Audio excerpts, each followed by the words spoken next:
Well, good afternoon, everyone. I'm Bonnie Low-Kramen, and today is Wednesday, December 30th, and I want to welcome you to Heads Together. We're almost at the end of 2020. We're in the home stretch, and I'm here with my assistant, Jen Wilner. Welcome, Jen. Hi, Bon. Thanks for having me. Are you happy the year is almost over? Oh, yeah. Hindsight is 2020 now. I mean, 2020 they are going to write books about this year. They're going to make movies about this year. They're going to, I think for years from now, we're going to be seeing, just things about what happened in 2020, the stories. Deborah Rodriguez, front and center, always one of the first ones to join our chat. Laura Belgrado from Brussels, Belgium. Yay! We're so happy you're here. Hi, Jackie Lieb. Please do write where you're coming from. Deborah, you're from Belgium. Of course you're from Belgium. I hope you and Laura Belgrado get to know each other. Mm-hmm. I want to welcome everyone to Heads Together. And my nephew Zachary is here. Oh my gosh, it's a family affair. Yes. We have a really interesting topic today. In my view, if this year has shone a light on so many things in the workplace, it is human resources and what is going on in companies because, oh my gosh, it was as if a tsunami wave hit the workplace with everyone being, now working from home. And you've got to know that threw human resources into turmoil, for sure. So I've been spending a lot of time thinking about them and thinking about the workplace, that no one of the constituencies can make the changes alone, that HR needs assistance, and the leaders need HR and assistance, and the recruiters are another important constituency that are impacting all three of those first constituencies. So it is in that spirit that we're here today. I just want to take a moment and say hi to everybody. My gosh, so happy to see William from Denver and Josh. Hey, Josh, from Oakland, California, and Sharon Stone. Mary. From Iowa. Is Mary here too? Oh my gosh. Eunice. So happy to have you here from Atlanta. I haven't talked to you in a long time. I've always joked that this is kind of like throwing a party and you don't have to cook. It's amazing. Awesome. I love seeing all of your names. And, Jen and I aim to have content that is very meaty, and this is very fun to do, to get together with assistants from all over the world. And hopefully there are and others who are not assistants in this space. Mm-hmm. Because as I just said, we want the constituencies to talk to each other. So I want to tell you what's going on. And perhaps you've seen it on LinkedIn, that next Tuesday, January 5th, between 1 and 2 p.m. Eastern Time, Vicki Evans and I will be doing an episode of the Be the Ultimate Assistant podcast, and we are doing it live. It'll be recorded. We're doing it on StreamYard in the same way we're doing it right now. And we're going to be live on Tuesday at 1 p.m. and also next Wednesday at a regular Heads Together time. So we'll be talking about what happens on Tuesday. On Tuesday, Vicki and I will be interviewing Johnny C. Taylor, who is the CEO of SHRM, the Society of Human Resource Management, and the Chief of Staff of SHRM, Emily Dickens. So they are both joining us, Vicki and me, in a conversation about the workplace and the future of the workplace. How this all came about is, you all probably remember the article that came out in September that I co-wrote with Jeremy Spake, who is a guest on Heads Together, called "How is HR Really Deciding How Much to Pay You?"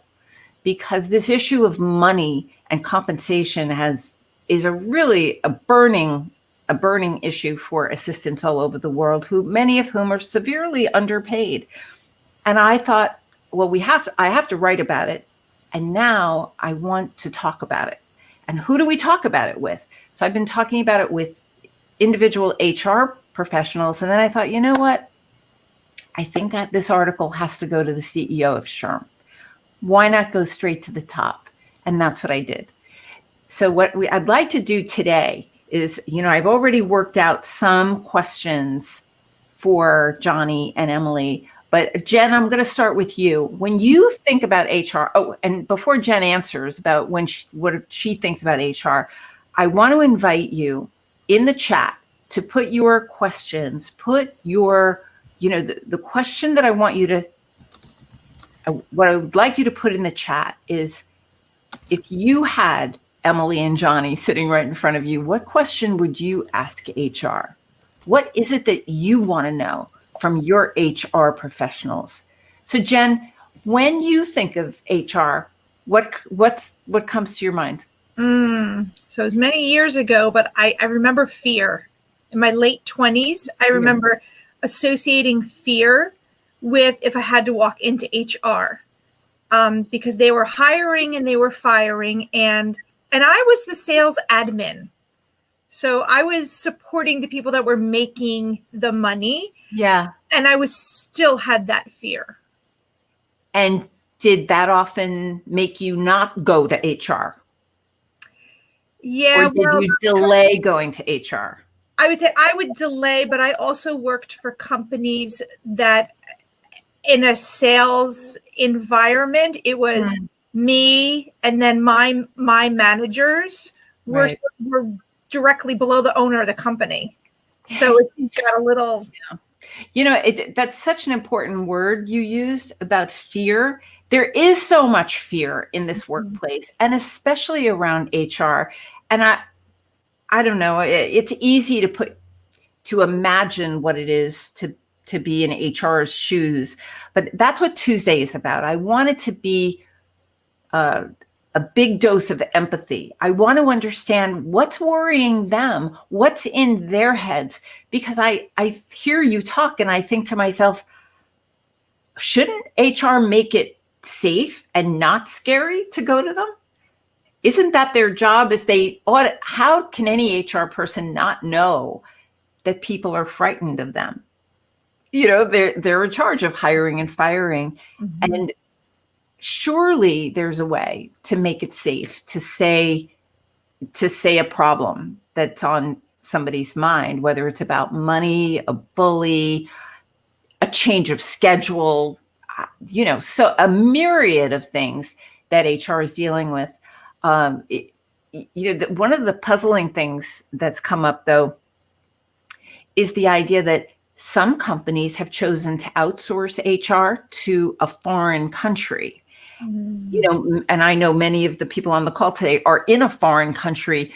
So whatever that is, if the company's in the United States and they're outsourcing HR to a place many, many thousands of miles away, that doesn't necessarily make the fear easier. It doesn't seem to me, with so much distance and time differences, et cetera. Anyway, Jen, oh my gosh, there are questions coming through already. Elizabeth wrote, HR is focused on saving their own roles. We are just a number to many or most of them, that they're like the high school principal. We don't trust them, and with good reason. I was in training for that career path and knew to change. Wow. And I am taking notes. I am, and of course I'm going to have the chat, but I think better when I'm But I was in actually another career that I was in. I worked for an outsourced called a PEO, and they were HR for small companies. Oh, so that I heard the conversations of someone who didn't work in an office, having to have that conversation with someone that they didn't even know. Right. Another issue. Interesting. Yeah. So Elizabeth and Dusty are going back and forth about how Elizabeth has had experiences in her long career that she doesn't trust HR, and Dusty has had the hi, by the way, to Dusty and Elizabeth, has had the experience that he does have HR professionals who are trustworthy and are making it safe. So it's not, you can't lump everybody in the same bucket. You know, just like with assistants, we're not all made alike and we need to be treated as individuals. But it's interesting, like, to think of the profession. I want to shine a light on the assistant profession to our HR guests on Tuesday. And I want them to shine a light on what they're doing and what are they worried about and how do they see EAs as being able to participate more. I did see, Jen, you take a look at the chat, but I did see one comment about questioning. Sandy Knott was asking, how do we partner with them? I want to ask them that on Tuesday, Sandy, about how do we truly partner? Many of you have heard me say before, seems to me that you so many assistants say that you feel under leveraged and underutilized. So if your passion is, and you have a real interest in onboarding people, that's something that seems logical to me for an assistant to get involved in. Or disaster planning. There's so much new stuff with disaster planning, and or cybersecurity. If you're a techie, like, there are ways to help HR. And, you know, we hear the complaint about obsolete job descriptions. Would it be useful if assistants created their own job descriptions to submit to HR and to collaborate on them? I see so many areas of possibility. Jen, what other comments do we have? Also, William was commenting, I want HR to know that employees are no longer accepting a one-way method of evaluation. Employees are evaluating their employers, even if informally, and in many cases letting them go.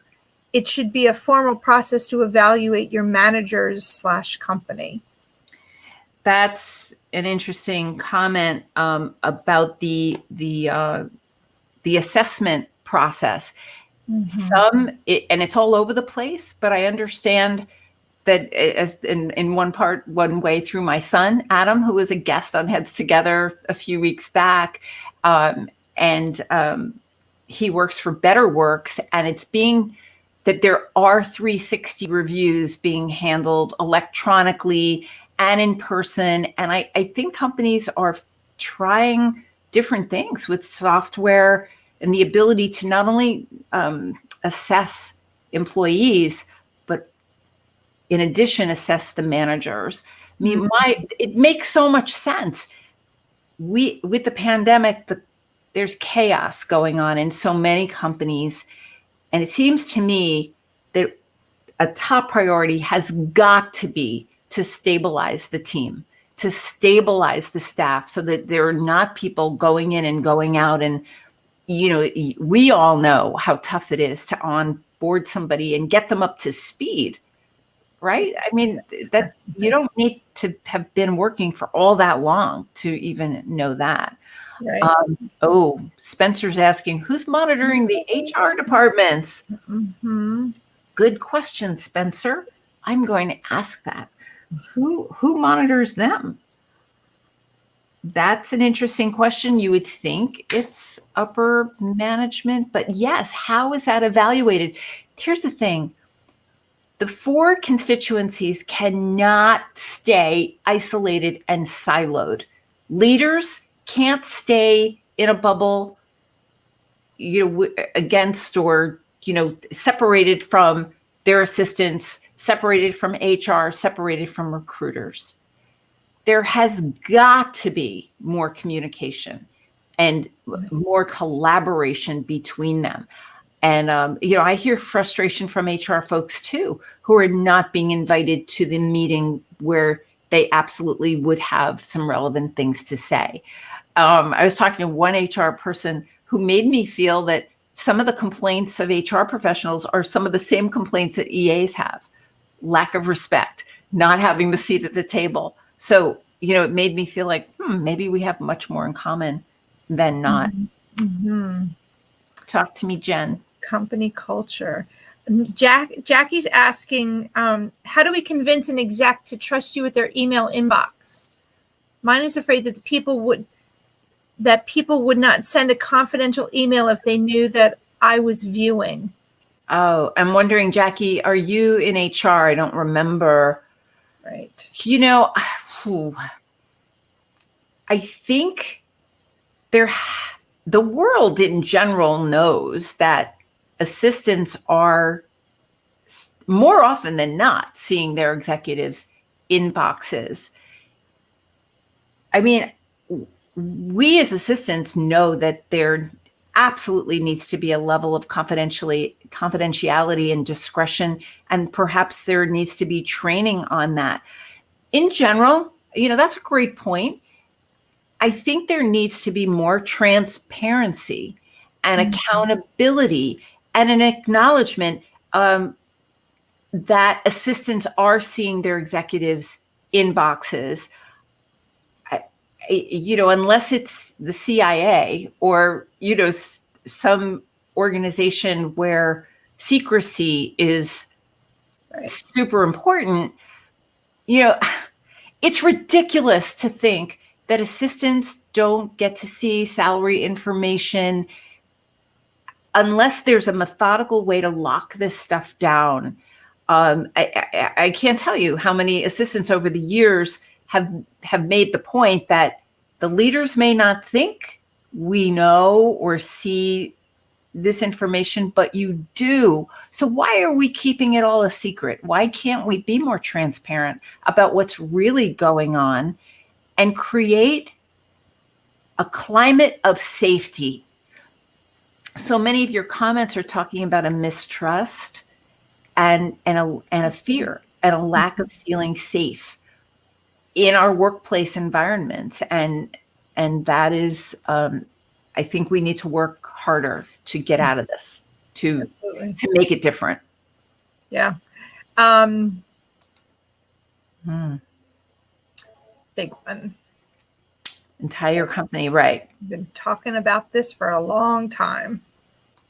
It's a big question, Sandy. This is systemic, and some HR folks have told me that the system is broken. The system is seriously broken, and therefore it makes total sense that EAs would be a part of the process to fix it. You're fixers, you do that. But there needs to be an acknowledgement from the leaders at the top that this is necessary, and it has to come out of an acknowledgement of the need and the pain that it's causing. If an organization is having trouble holding on to their talent, to really great people, that's an indicator of a problem, of a pain point. How much time and money does it take to replace people? Sandy, I know you're a very experienced EA. I think it's important to create something in writing, and not only yourself, but, I've seen groups of 5 EAs, 8 EAs collaborate on this kind of proposal and sign your name to that piece of paper and to submit it and to say, this is the problem we see, and these are the reasons why, and we'd like to be part of the solution. It's a huge deal what we're talking about, but it's so necessary. And if not now, when? There's so much change in this workplace that the need will be very apparent, if not already, very, very soon. Absolutely. Mary has a suggestion. Okay. Mary says, I would love for our guests today to give us input on what is the recommended administrative career plan and development that we should be presenting to our company. We must advocate for ourselves and our profession. Yeah. So Mary, thank you for that. That gives me the opportunity to share with you that Lucy Brazier, who you most of you know, she runs Executive Secretary Magazine and many training programs. She's very involved with the World Administrative Summit, which has been meeting every 2 years in the recent decade. And they are going to be putting out a report in probably February or March about career progression about levels and the team that put this report together are experienced executive assistants from all over the world. We're not talking about people who have no knowledge of what this is. Like, these are people who have been in the trenches and understand it. So therefore, I'm so excited about this report, which we will circulate far and wide. And the intention is that when it's ready in February, March, the intention is that for each of you to take it to your companies. And it's already has the buy-in from several really big companies in Europe and probably in the United States as well. Lucy can give us all an update on that, but it's happening. 2021 is going to be really exciting. But Mary, to speak to your point, the titles for executive assistants are all over the place. We know that. The job descriptions are all over the place, and the compensation is all over the place. So on Tuesday, I'm not going to be able to get into all of that with Johnny and Emily, but I'm certainly going to mention it. And I don't know how deep we're going to be able to go. It's a big subject. We will tackle it on Heads Together, especially when this report comes out. But the proposal is, a level 1 assistant should be in this range, and the title should be this, and it's structured. Obviously, different companies are going to have variations on the structure, but wouldn't it be wonderful to have a realistic, reasonable place to begin? So there you go. Absolutely. So I think that, Jackie, that answers your question. So it's Al Hussein is here. Hello, Al Hussein. Bonnie, great to hear you're addressing this timely and critical topic. As you know, I've crossed the bridge from being in the A. As such, I've seen every side. Okay. I'm sure you're typing as fast as you can. Al Hussein. I'm not sure there's a question there. Yeah. Will you have the opportunity to show the IMA levels? Oh, Jackie Lieb. I know that Lucy and the World Administrative Summit in that report is going to be giving these levels. The IMA, the International Management Association, they have been working on career growth and progression. The reality is that this role has not had it. It has been the reality. The hard reality is that assistants get jobs. There's your seat. There's your desk. See you in 20 years. There's no career progression. There's no conversation about where it's going to go. So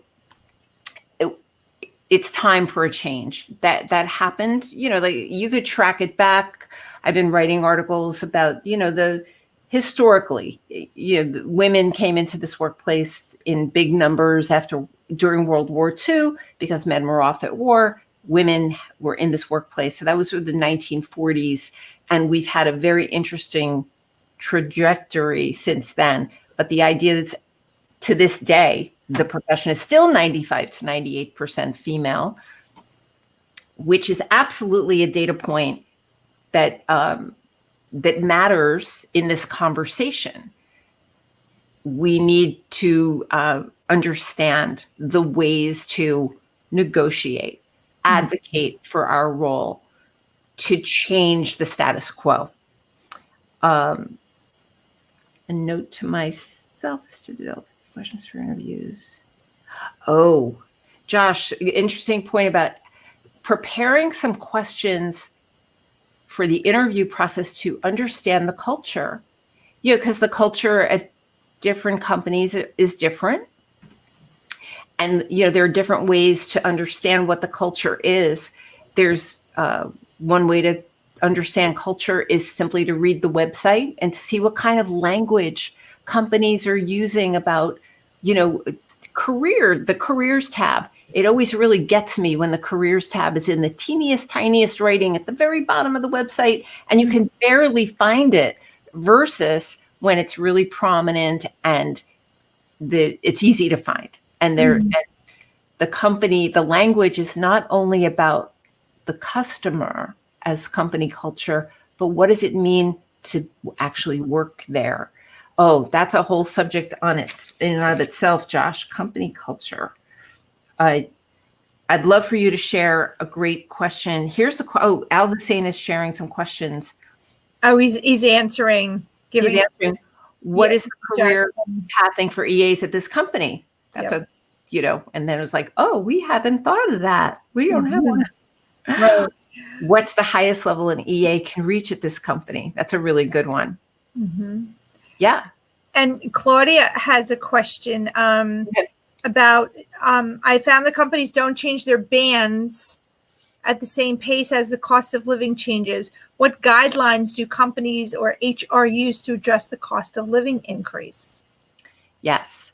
The article that I wrote, Jen, maybe you can link it in the chat, please, is how is HR really deciding how much to pay you? And what Jeremy Spake and I revealed in this article is that sometimes it's arbitrary. These salary bands, so many companies are dealing with obsolete salary bands and salary caps. And that's the reason they're saying, well, you can only make so much. Some companies purchase surveys, salary surveys. Those are costly. They're more costly the more of a sample size that are being used in order to gauge what executive assistants are making in Boston this year. There are many survey companies which we name in this article.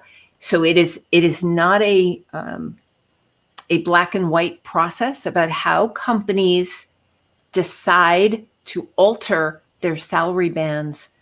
But one of the hard truths that we reveal in the article, which Johnny and Emily of SHRM read, is that sometimes HR is paying you the minimum you'll say yes to.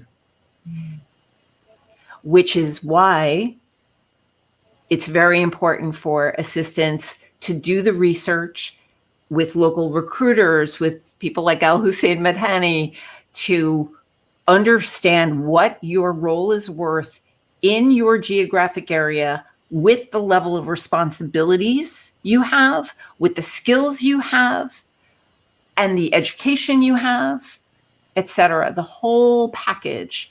It has a dollar value. You are a business. You're the CEO of You Incorporated. And it's high time that we bring these subjects into the light in a transparent, accountable way. Mm-hmm. So another title. Sheba's talking with Al Hussein and everyone about titles. And Sheba's saying assistant is the director of people operations. Is this a new title HR is giving assistants? Companies seem to be reluctant to use the director title, for assistants. The shift is changing so quickly. Certainly, administrative manager is being used. The word manager is being used more often than director, is my understanding. So thank you, Al Hussein, for your comments here. Should we see what Laura Belgrado has to say, Jen? Yeah, Laura says my executive now had 3 segments, so he got a new title and extra salary and benefits. This means I'm also getting even more added responsibilities. I was expecting and exceeds expectations at my year-end review, but got another meets expectations, which in my company is already quite an achievement. But I'm disappointed, and I have scheduled a serious talk with him next week. I'm prepared for the conversation. Even if we don't voice it, they don't know that they take us for granted. And then she's going on LinkedIn. Laura, thank you so much for your honesty here. It's amazing, and I know everyone on this call is benefiting from reading that, because it feels arbitrary at times, and unless we find ways to formalize this kind of review process, I hope you're successful in your conversation, but it is a negotiation. There should be an acknowledgement of your additional responsibilities since your executive has additional responsibilities, how much more time is it taking? And the HR folks who I speak with would advise you to document the new responsibilities that you have, to quantify it. It can't be, I heard for the 12th time this week, if it can't be measured, it can't be fixed. So we can't make a move without some kind of measurement. And historically, for executive assistants, it's been very hard to quantify what's going on. But on the other hand, it is easy to quantify. If your work as an assistant is saving your executive, let's just say an hour a week, just an hour a week, you multiply that by his or her hourly rate and you get a pretty sizable number.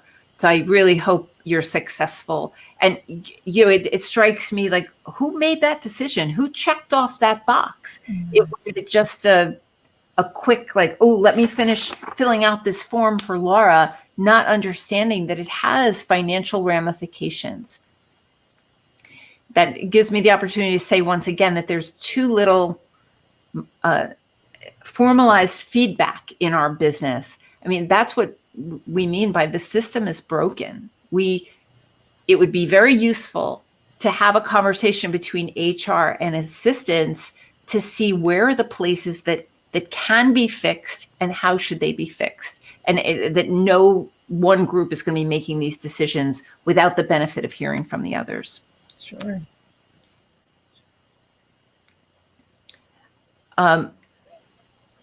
Go ahead. Yeah, Elizabeth was commenting that reviews are on a curve that HR sets, i.e.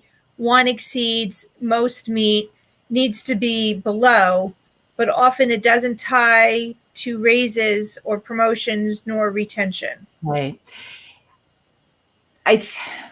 We, as a profession, it seems to me that more can be done at the hiring, when a person is hired, that you hopefully are getting an excellent starting salary for yourself, but it is about understanding what the career progression is for the role. And as someone is asking, Tara, you're asking, what was Al Hussein's second question? And I think it was about how far can an EA go in this company? Now, this session today is being recorded, and so you'll be able to access the chat because there have been some great comments. I'm going to access the chat in the preparation for next Tuesday. Let's stay on for just about 5 more minutes or so. Jen, do we have? Sure. Avril was commenting, you can quantify by tying your performance to your executives' KPIs and the KPIs set out at the beginning of the year. If you have access, hopefully, Avril, you do. And Avril, I believe you're in HR. So I hope you'll be with us. I'm so happy you're here today. And that hopefully you can be with us on Tuesday when we're talking with Johnny and Emily. Oh my goodness, this time just flew. Clearly, there's a lot to talk about with HR. We didn't even talk right now in this session today about workplace bullying, which continues to be a huge problem. And I really want to understand from HR's point of view, what can we all do about this toxic problem? The lack of training for assistants, that's a big one. And certainly the compensation issue is one of the biggest and most burning out there. So there's so much to discuss. We're going to be on with them for an hour. And my hope is that it's going to be the beginning of a series of projects that we can do together.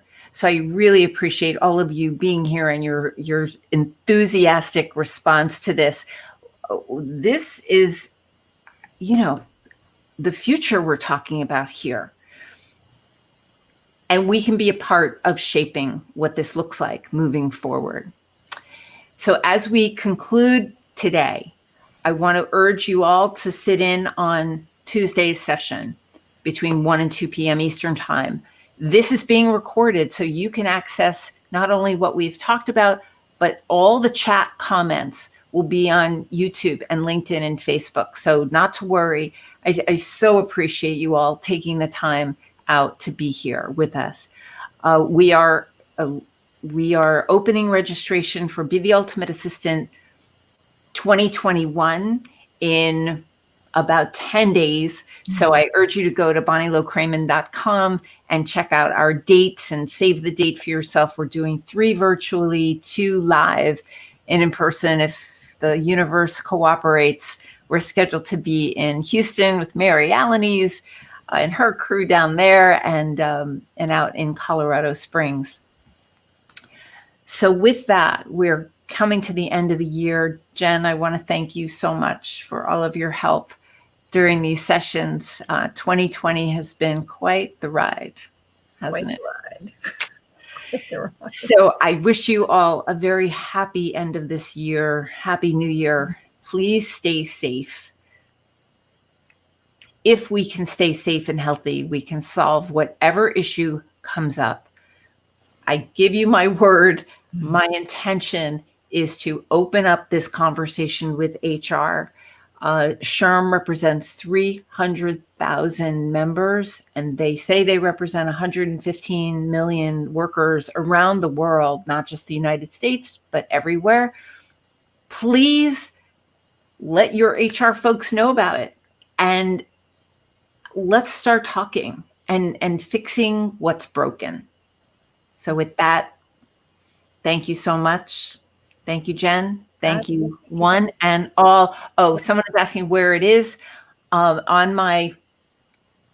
the Be the Ultimate Assistant Facebook page, my LinkedIn, Be the Ultimate Assistant LinkedIn page, you'll see that there will be a pop-up that Bonnie Low-Kramen is going live, and on my YouTube channel, Bonnie Low-Kramen. So it's pretty easy to find. If you follow me on LinkedIn, which I hope you do, you will see notifications on there. So I hope that answers the question. It's a whole new world, isn't it? We're streaming live. It's the ability to share information has never been as great as it is right now. And I just thank you all for participating. To Al Hussein and Elizabeth and Heather and Deborah, Claudia, all of you who come week after week, Dusty Klesner, who was our guest last week. We are in this thing together. No one of us, Olympia Dukakis was right when she said to me years ago, Bonnie, you don't have to be an expert in everything, but you do need to know who the experts are to go to get the answers we need fast. And you know who those people are? Each and every one of you. All right. Absolutely. See you next week. Can't wait. Okay. Take care, everybody. Happy New Year.